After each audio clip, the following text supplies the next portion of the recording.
The phone call came at 2 a.m., a jagged bolt of sound splitting the silence of my Portland apartment.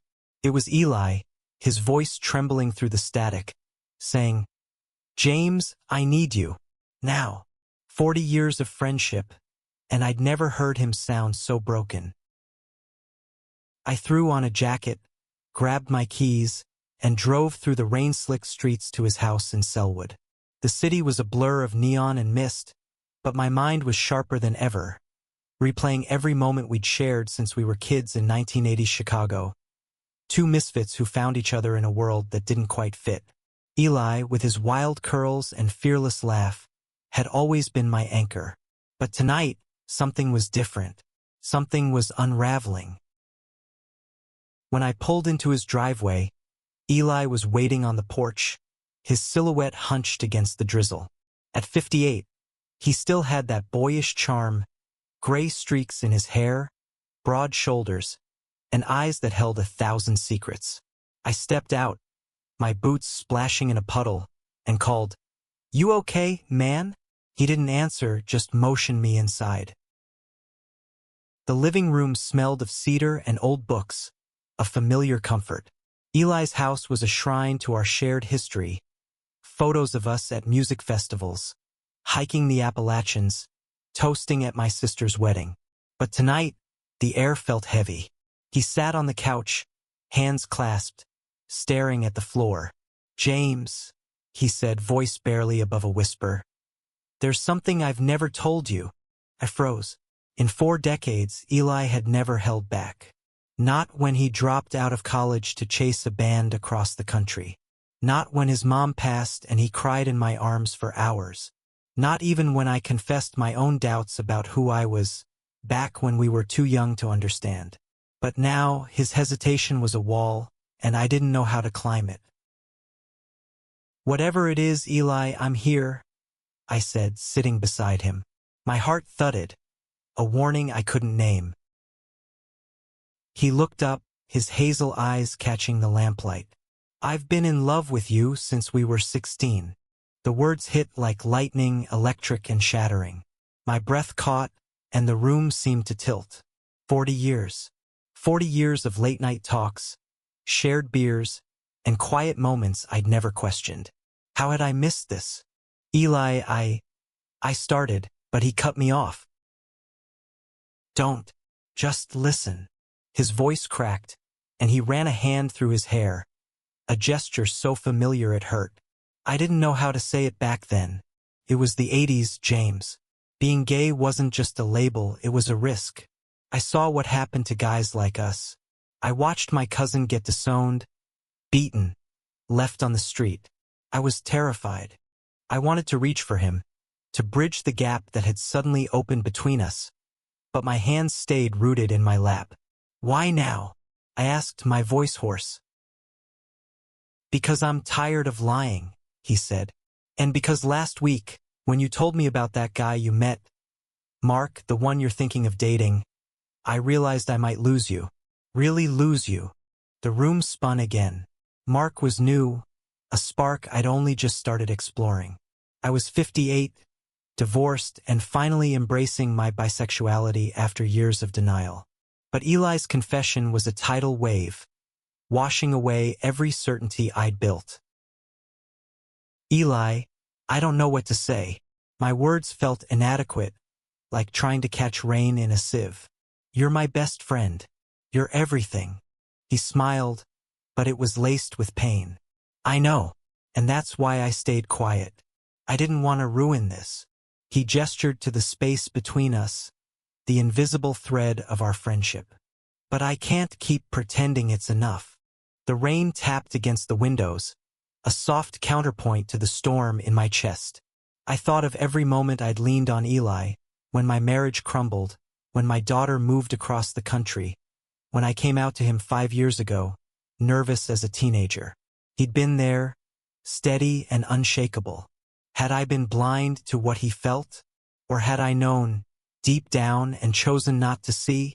"Give me time," I said finally. "I need to process this." He nodded, his shoulders sagging. "I've waited 40 years, James. I can wait a little longer." I drove home as dawn broke, the sky bruising purple over the Willamette River. My mind was a tangle of memories. Eli's laugh in a Chicago diner, his hand on my shoulder after a breakup, the way he'd always looked at me, just a little too long. Had I stayed because I felt it too? Or because he was my safe harbor, the one person who never left? When I got home, I sat on my balcony, watching the city wake up. Portland's skyline glittered, a mix of steel and dreams. I thought of Mark, charming and easy, a new chapter I'd been ready to write. But Eli was the book itself, every page worn and familiar. His confession wasn't just a revelation, it was a question, and I didn't know the answer. The next morning, I woke to a text from Eli, "Coffee at Stumptown? 10 a.m.? Simple, like nothing had changed, but everything had. I met him at the cafe in downtown Portland, the air thick with the scent of roasted beans and rain-damp coats. Eli was already there, nursing a black coffee, his flannel shirt rolled up to his elbows. At 58, he carried his years lightly, but today, shadows lingered under his eyes. I slid into the booth across from him, my own coffee untouched. "You didn't sleep," I said, not a question. He shrugged, a half-smile tugging at his lips. "You know me, night owl." But I did know him, better than anyone I'd thought. And yet, I'd missed the biggest truth of his life. The weight of that settled between us, heavy as the fog rolling in from the coast. "Eli," I started, my voice low, "why didn't you ever try? Even once?" He leaned back, staring at the ceiling like it held answers. "There were moments. God, James, there were so many moments. That summer in '92, when we camped by Lake Michigan. You were drunk, laughing about some girl who broke your heart, and I almost told you. But then you said I was your brother, and I couldn't." I remembered that night. Stars above, the fire crackling, Eli's quiet presence beside me. I felt safe, whole. Had I felt more? The memory was a ghost, slipping through my fingers. "I wish you'd said something," I said, my throat tight. "Maybe things would have been different." "Different how?" His voice was sharp now, edged with years of held-back pain. "You were married to Laura for 20 years. You had Zoe. I wasn't going to blow up your life. Laura, my ex-wife, we'd loved each other, fiercely at first, then comfortably, until comfort turned to distance. When I came out to her at 50, she'd been kind but unsurprised, like she'd always known. Zoe, our daughter, had hugged me and said, 'Dad, just be happy.' But happy was a maze, and I was still finding my way. "I'm not blaming you," I said. I need to understand. Did you ever try to move on? With someone else?" Eli's laugh was bitter. "Oh, I tried. There was David in '95, a painter who thought he could fix me. Then Marcus, the lawyer who wanted me to move to Seattle. But every time, I'd look at them and see you. Nobody else stuck." My chest ached. I thought of my own relationships, fleeting and unmoored. After Laura, I dated men and women, searching for something I couldn't name. Mark was the latest, a 55-year-old architect with a warm smile and no baggage. But sitting here, across from Eli, I wondered if I'd been searching for him all along. "Let's walk," I said, needing air, needing movement.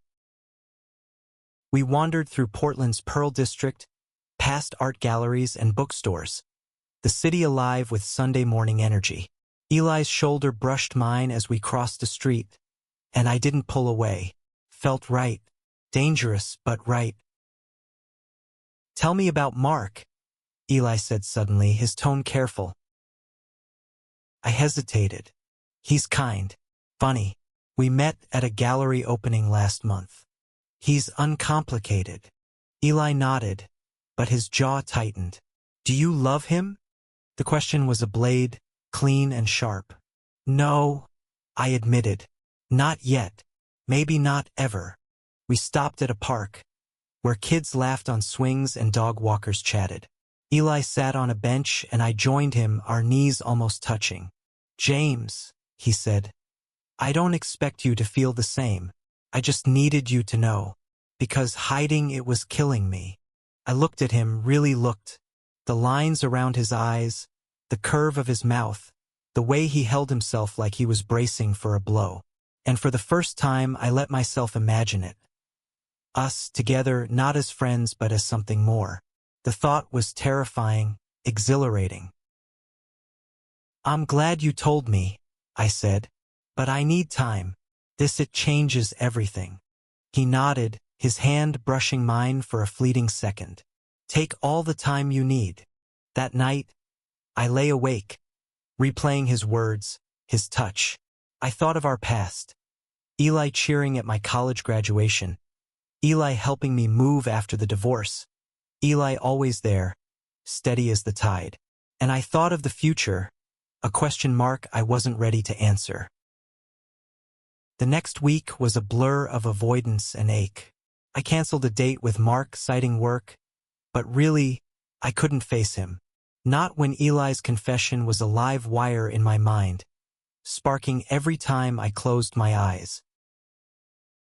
I threw myself into my job at the community center, organizing art classes for at-risk youth. It was a distraction, but a good one. Watching kids like Aisha, a 16-year-old trans girl with a talent for painting, find their voice through color and canvas. But even there, Eli followed me. I'd catch myself staring at a photo of us on my desk, taken at a Pride event in 2018. He'd worn a rainbow bandana, grinning like he'd won the lottery. Had I missed the signs even then? On Friday, Aisha caught me staring. "Who's the guy in the picture?" she asked, brushing purple paint from her hands. "My best friend," I said, the words feeling too small. "Eli." She tilted her head, her braids swaying. "Looks like more than a friend to me." I laughed, but it was hollow. "You're too smart for your own good." She grinned. "Just saying what I see." That evening, I called Eli. "Can we talk?" "Somewhere not your house." We met at Cannon Beach, an hour from Portland, where the Pacific roared and Haystack Rock loomed like a sentinel.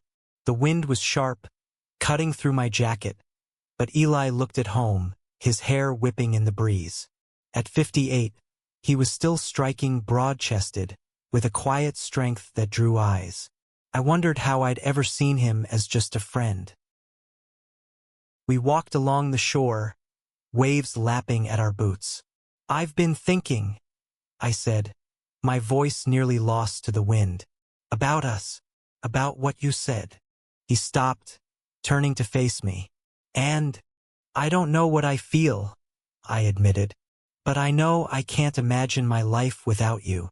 That's something, right?" His eyes softened, but there was a guarded hope there, too. "It's everything, James." We sat on a driftwood log, the sunset painting the sky in fire and gold. I told him about my marriage, my coming out, the years I'd spent trying to fit into a world that didn't quite want me. "I was scared too," I said. "Not like you were, but I didn't know who I was supposed to be. You were the one thing that made sense." Eli's hand found mine, his fingers warm despite the cold. "You were my safe place," he said, "even when it hurt." I squeezed his hand, my heart racing. "What happens if we try this? If we cross that line?" He laughed, a low, nervous sound. "I don't know, but I've spent 40 years wondering. I'm ready to find out." The tide was coming in, waves creeping closer. I leaned toward him, my forehead brushing his. It wasn't a kiss. Not yet. But it was close, a promise of something new. My pulse thundered, and for the first time, I let myself feel the weight of what could be. When we drove back to Portland, the silence between us was different, charged, alive. I dropped him off and he lingered by my car, his hand on the door. "Call me tomorrow?" he asked. "Promise," I said, and meant it. At home, I sat with a glass of whiskey, staring at the city lights. I thought of Aisha's words, of Eli's courage, of the years we'd lost to fear. And I thought of Mark, who deserved honesty. I texted him, "Can we meet tomorrow? Need to talk." Meeting Mark was harder than I'd expected. We sat at a quiet cafe in the Hawthorne district, his warm brown eyes searching mine. At 55, he was handsome in an easy way, salt and pepper beard, a laugh that lit up a room. But today his smile was cautious. "You're ending this before it starts, aren't you?" he said, stirring his latte. I nodded, guilt twisting in my gut. "I'm sorry, Mark. You're amazing. But someone else has my heart. I just didn't know it until now." He leaned back, exhaling. "Eli, right?" I blinked, startled. "How did you?" "I saw the way you talked about him. Like he's your gravity." Mark's voice was kind, not bitter. "I hope he knows how lucky he is." We parted with a hug, and I felt lighter, like I'd shed a weight I hadn't known I carried. But the real test was ahead. I called Eli and asked him to meet me at Forest Park, a sprawling wilderness on Portland's edge. I needed space to think, to feel, to say what was clawing at my chest. We hiked a trail lined with ferns and towering pines, the air cool and sharp. Eli was quiet, letting me lead. At a clearing with a view of the city, I stopped. "Eli," I said, turning to him, "I'm scared, but I'm more scared of losing you than I am of trying this." His eyes widened, hope breaking through like sunlight. "You mean that?" "I do." I stepped closer, my hand finding his.